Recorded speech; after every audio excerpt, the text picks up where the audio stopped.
BFM Business, Intégral Placement, idée de placement. On va vous permettre de diversifier un peu vos placements en évoquant le monde du vin et en accueillant Angélique Delanxin. Bonjour Angélique. Bonjour Cédric. Pour Ideal Wine, les chiffres des exportations de vins et spiritueux pour l'année 2019 sont tombés, marquant une légère progression. C'est un bon signal ? Oui, absolument. Elles ont atteint en 2019 14 milliards d'euros, très portés, il faut bien le dire, par les spiritueux, plus 8,8%. Donc ils ont vraiment porté cette croissance globale de 5,9% des exportations.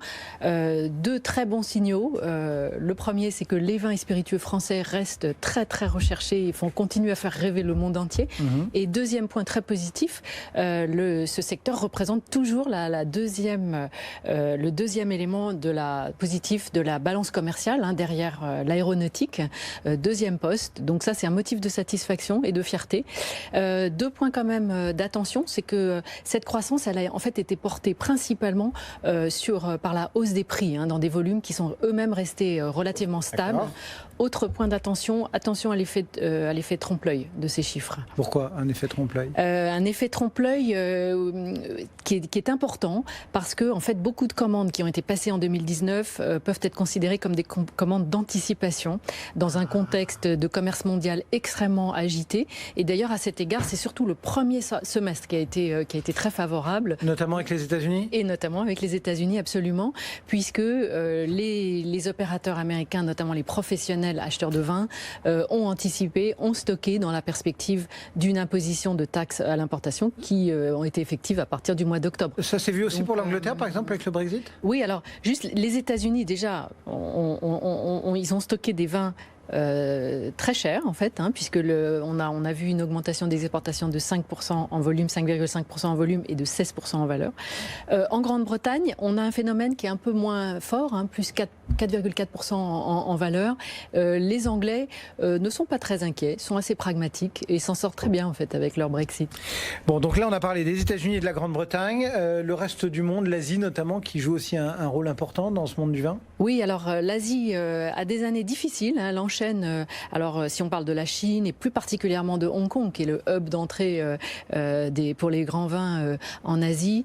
Donc déjà 2018 avait été une année difficile à cause de la situation politique et des émeutes de Hong Kong, avec une baisse, un recul de près de 14% des exportations. En 2019, ça a continué à reculer, mais de façon moindre, autour de 6% pour 2019. Justement, pour 2019, là, 2020, on commence avec cette épidémie de coronavirus, partie de Chine qui se répand là maintenant partout. Ça se ressent, ça a une incidence ? Sur la partie asiatique, évidemment, c'est la première zone qui est touchée, d'autant plus que toute l'activité touristique, hôtelière, restaurant, notamment à Hong Kong, était quand même déjà à l'arrêt. Donc pour la partie des approvisionnements professionnels, ça c'est très compliqué évidemment, et ça va peser sur le commerce. En revanche, pour ce qui est de la consommation privée, pour l'instant, alors à notre échelle, nous, Ideal Wine est notre plateforme qui sert principalement des amateurs particuliers. Pour l'instant, l'activité est extrêmement favorable. Alors, est-ce que ce sont aussi des commandes d'anticipation, des stocks ?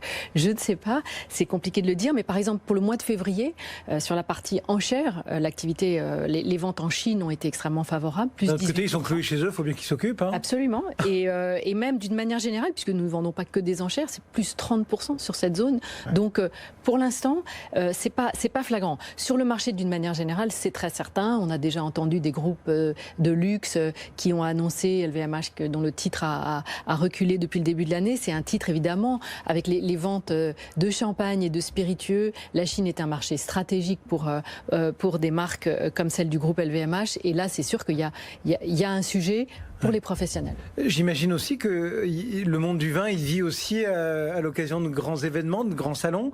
On voit beaucoup de zones où les salons sont annulés, reportés.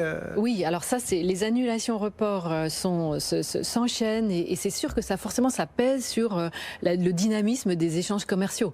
Vous avez le salon de Provine à Düsseldorf, de Chengdu en Chine, bientôt Vinexpo Hong Kong qui a été également reporté. Donc tous ces événements à travers le monde contribuent à gripper les ça, c'est des événements de diffusion, mais les éléments de production, entre guillemets, en France, là, notamment, on est dans une période particulière, là. Absolument. Alors, la France est très impactée aussi, puisque vous avez un événement majeur en Bourgogne, s'appelle les Grands Jours de Bourgogne, qui a été annulé, qui devait se passer à la mi-mars. Et puis, on a tous en ligne de mire cette fameuse semaine des dégustations primeurs qui doit démarrer fin mars. Ouais. Et ça, pour l'instant, pour le moment, pour l'instant, elle est maintenue.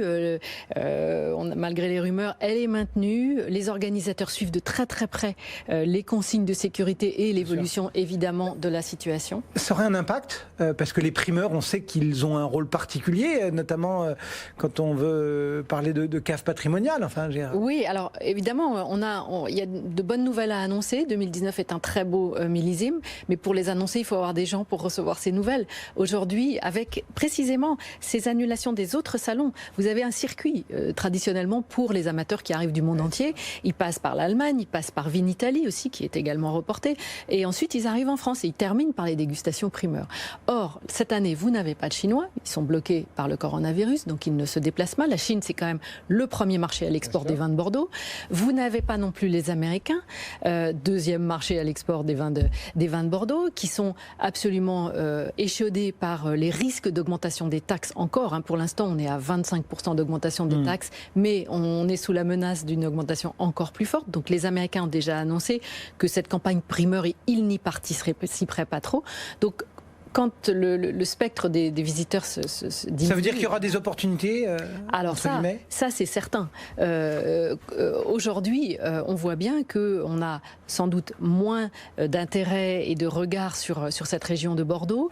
Elle représente tout de même encore, sur la plateforme d'Ideal Wine dans les enchères, 40% de la valeur échangée et 43% des volumes. Donc un effet prix d'ailleurs qui fait qu'il y a de réelles opportunités qui sont en train d'émerger. Et ça, il va falloir suivre de très très près les cotations.